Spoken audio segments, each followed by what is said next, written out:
Stop confusing por and para. This is a particularly common mistake among English speakers, but Spanish folks will not understand what you're saying if you keep mixing them up. Watch this video and learn the difference once and for all. I need your full attention, okay? Stay with me till the end because I've got a quiz to test your skills. Tengo un test para ti. My Daily Spanish. Have you noticed both por and para can be translated as for? Annoying, right? But there's a logic you can follow and never make this mistake again. Remember, context is the key. We'll start this lesson with para. We'll analyze all its possible meanings, check out some examples, and then we'll move on to por and do the same thing. Para.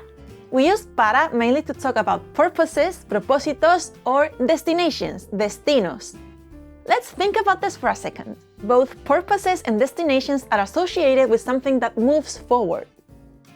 A purpose refers to something we hope results from an action, and a destination is something or somewhere we travel towards. This means that para can also be associated with something forward-looking, something in the future, en el futuro.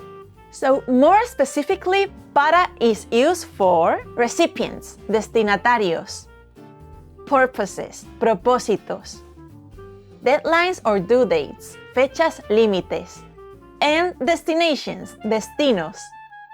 Let's start with recipients, destinatarios. When I said before, tengo un test para ti, I have a quiz for you. Who is getting my quiz? You, vosotros, ustedes, mis estudiantes. Traje un pastel para Marta. Who's getting the cake? I wish I was. And one more. No olvides suscribirte. Es bueno para ti.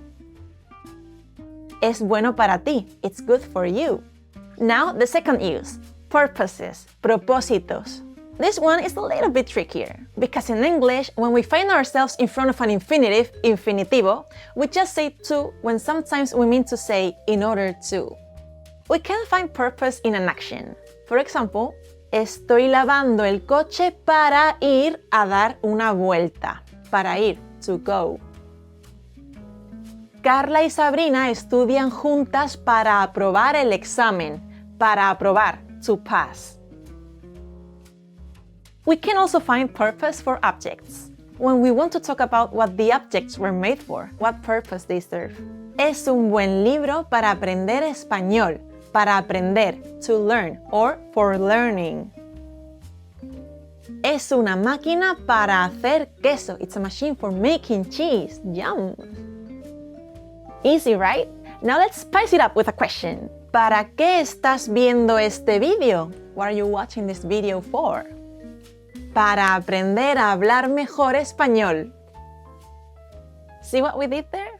By the way, on My Daily Spanish, we have a free study guide that offers a step-by-step process to help you learn Spanish faster. You can download it for free using the link in the description.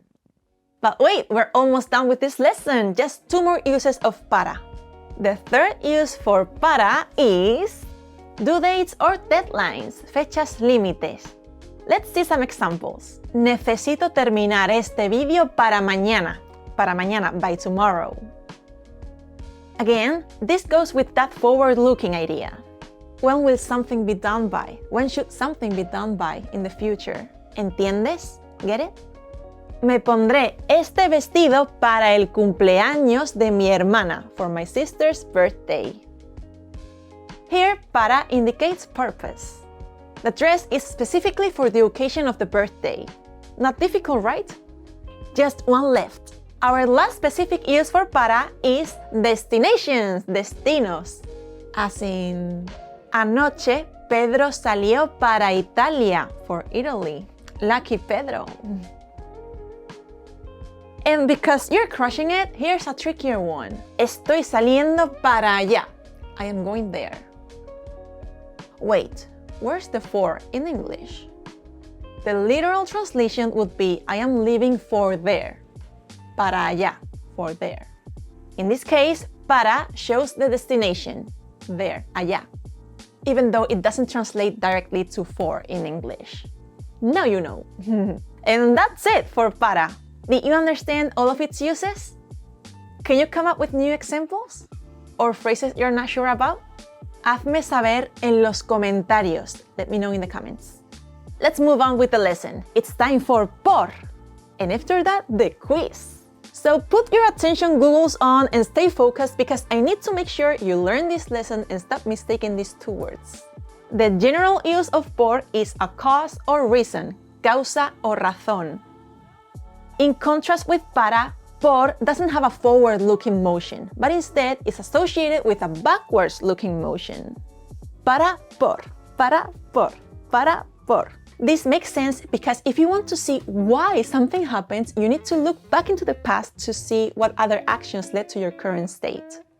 We look back to find the cause or reason. There are 4 specific uses for por.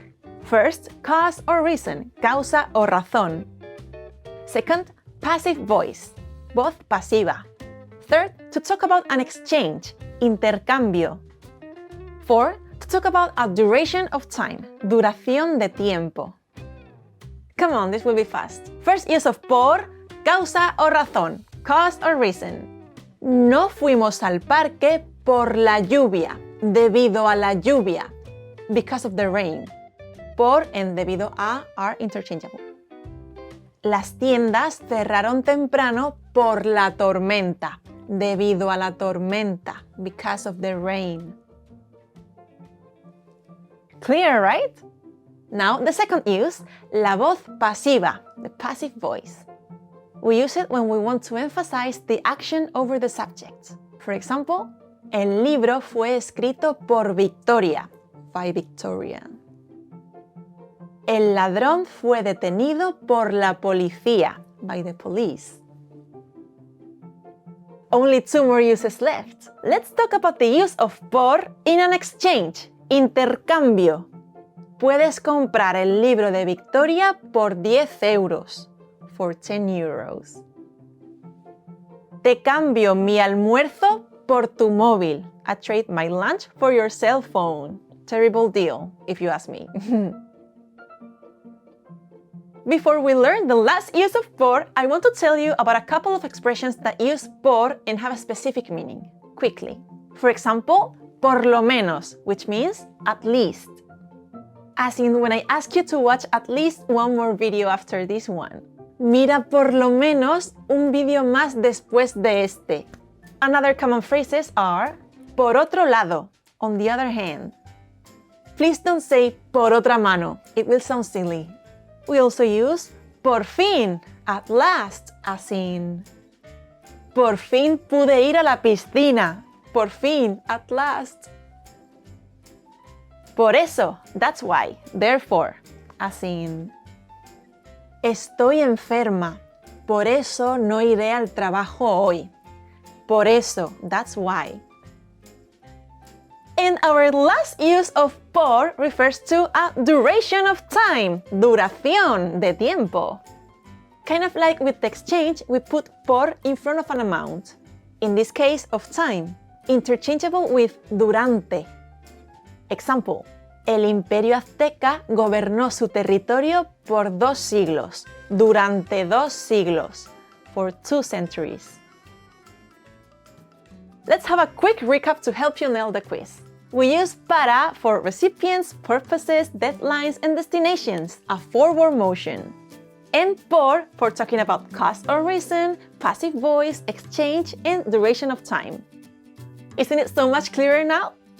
If you have any doubts, you can let me know below in the comments. Now, the quiz! Lo he hecho solo para ti. I made it just for you. ¿Preparados? ¿Listos? ¡Ya! 4 questions. ¿Cuánto me das esta camiseta? Por, para.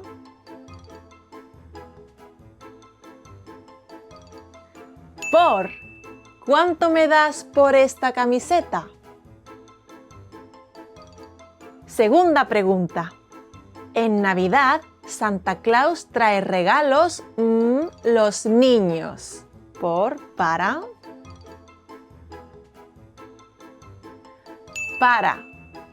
En Navidad, Santa Claus trae regalos para los niños. Tercera pregunta. Terminaré mi tarea las 11 de la noche.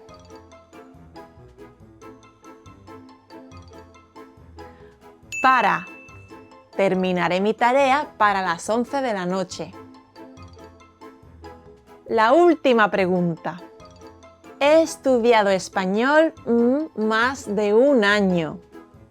Para. Por. He estudiado español por más de un año. How did you do? Do you also have trouble differentiating ser and estar? That's because you didn't watch my video ser versus estar. It's about two of the most confusing verbs in Spanish, but also the two most crucial. Don't miss it. See you there.